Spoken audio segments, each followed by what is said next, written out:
Well, the Fed will make its rate cut decision today, hours after President Trump defended his economic strategy and campaign-style rally in Pennsylvania. Mark Meredith is at the White House. People are calling the rally vintage Trump. It certainly seemed that way, didn't it, Mark? David, I would agree with you. It felt more like a political rally than a specific White House speech. The president, of course, touched on many different topics, but the White House also knows, David, people want to talk about the economy. Millions of people trying to balance student loan debt, credit cards, the cost of living. And now the president is making that personal pitch to let people know the White House hears those concerns. I can't call it a hoax because they'll misconstrue that. But they use the word affordability, and that's their only word. They say affordability. And everyone says, oh, that must mean Trump has high prices. No, our prices are coming down tremendously from the highest prices in the history of our country. As the Wall Street Journal points out, though, the affordability issue could severely damage Republican prospects in the midterms, and they think it could sink the Trump presidency. Today, the Federal Reserve will wrap up its two-day meeting where another interest rate cut is expected. The big question, though, is what will rate cuts look like, if any, next year? We'll look for any comments from the chairman about what he believes the economy looks like. And we are also hearing from top administration officials who argue rate cuts will also help the housing market. We need the Fed to cut rates. We need to continue to deport illegals that are taking houses from the American people. So we're very intentional and focused about it at HUD and across the administration. Fox polling showing a majority of Americans are not happy with where the economy stands, and those numbers have not changed much in a year's time.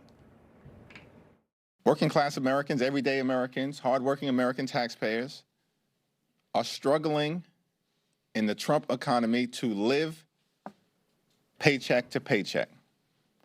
Can't thrive, can barely survive.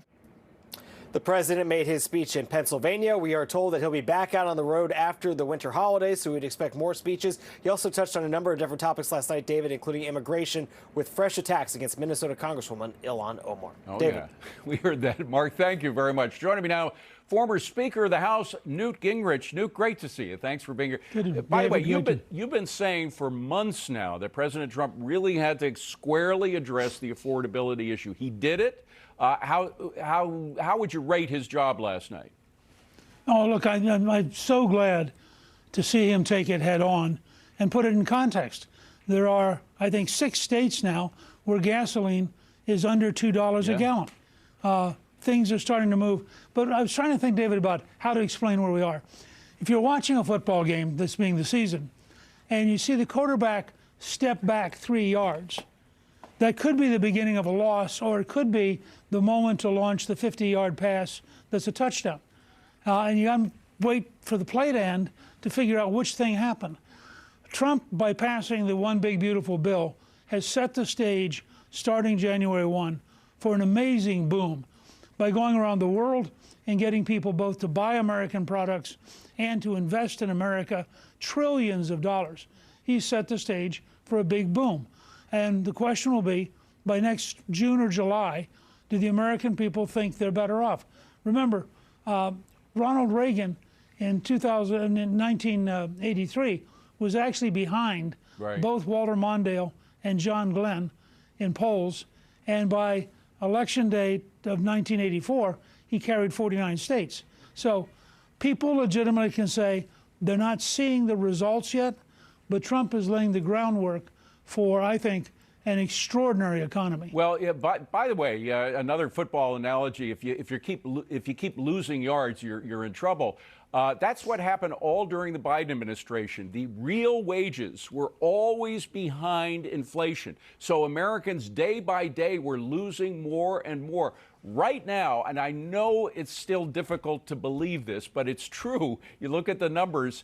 Right now, the wages are increasing above the rate of inflation. We are getting our noses above that water. We're still underwater, but at least we're getting our nose above water. The president mentioned that last night. Mark Tepper just reminded me of that. It's an important point, no? Yeah, it is important. It's also important to remember, though, the average American, when they think prices, their memory was the first Trump administration, which up through 2019 was extraordinary. I mean, COVID cut it off and made it difficult. But up until then, it was extraordinary. So when they talk about prices, their memory goes all the way back to Trump, not just to stopping Biden. So what Trump faces, and he's addressing it. Well, what he's facing is the need to actually bring prices down, not just to stop inflation from going up, right, but to actually get back to an affordable America. And candidly, that's going to require really profound changes. For example, transparency in health care. I just talked to somebody here at the Fox studio, and the amount they're paying for health insurance is ridiculous. A family of 4 pays $23,000 a year. They're buying a small car every year in health insurance. So there are a lot of places where we got to housing, health care, other things. Well, dealing with health care, forgive me for interrupting, but health care, transparency, and then the freedom to decide for yourself what to do with your own money. These health savings accounts are such an integral part. First, you have to know what the deals are, what this hospital can do and what that hospital can do, because the prices are very different. So transparency, and then taking out the middleman, which includes the big government and the big insurance companies, and giving that money to the consumer. As Milton Friedman says, if you can put the buyer and the consumer closer to each other, you'll have better prices. That's exactly right. And it's interesting because the president began to hit on something really important in terms of educating the country. Half the people who were supposedly getting this COVID health insurance subsidy, half of them didn't know they had an insurance policy, because the government was sending the check directly to the insurance company. The insurance company didn't go out of its way to notify people. And so literally you had billions of dollars making the insurance companies richer, but not in fact helping the average American buy insurance. So I think one of Trump's greatest strengths, when he's focused and he decides to really take on something, is the ability to educate the country and have people suddenly go, wow, I didn't know that.